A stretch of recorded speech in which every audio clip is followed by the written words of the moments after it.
So let's begin with that story about the number of homes being repossessed falling to the lowest level since 1982 last year. That's what figures from banks and building societies show. Some 7,700 repossessions took place in 2016, down nearly a quarter on the 10,200 cases seen the year before. All of this is according to the Council of Mortgage Lenders, which represent the industry.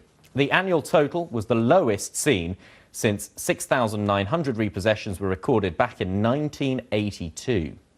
Repossessions have been generally declining since they reached a peak of almost 49,000 in 2009.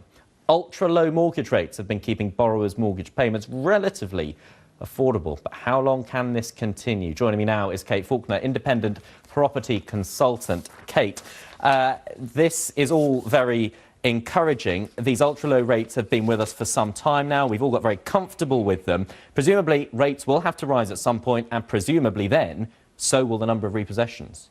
Well, that's quite possible. I mean, in actual fact, I think these figures are fantastic. We've been talking all week about the government white paper and a broken housing market. And in actual fact, a lot of the housing market is working very well. 11 million mortgages out there. If you think that only sort of, 10,000 repossessions are happening now, that's still uncomfortable if you're one of those people. That's good news. And it is because very much of the low mortgage rates, but it's also because over 50% of people own their homes outright now, which is a statistic which is rarely used. So, and I think also since the credit crunch, people are looking now, I think, at property differently, and they're looking to pay off mortgages as much as possible, whereas perhaps previous generations were looking to trade up to as high a price property as they could. And I think we are having quite a change in attitude now. So, and also with the new mortgage market review that we had, we've got better affordability rules. So people are buying into properties now based on rates being a lot higher than they are currently.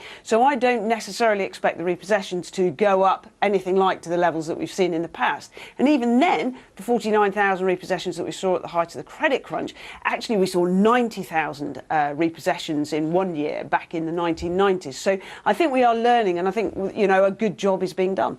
I want to touch on another property story that's around today. The Royal Institution of Chartered Surveyors warning that rental prices could actually rise at a faster rate than house prices over the next 5 years, simply because of a lack of supply, or largely because of a lack of supply. What's to be done about it? Well, unfortunately, we just don't seem to have cracked explaining to the government what's wrong with the private rented sector and how to fix it. They have launched a vicious attack financially on the business models of landlords and indeed recently on letting agents who are not to blame for the crisis in the rental sector that exists.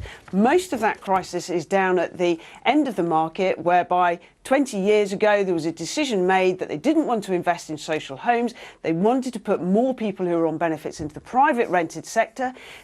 Successive governments have refused to regulate that sector, and now they're kind of hitting out at the buy-to-let model, which has housed a lot of people incredibly well. And unfortunately, you can't, which is what they're doing, introduce a vast amount of rules and regulations, and we saw that earlier on the news channel, okay, and then not Kate, apply enforcement. I'm afraid we're going to have to leave it there, but thank you very much for sharing your thoughts with us. Kate Faulkner there.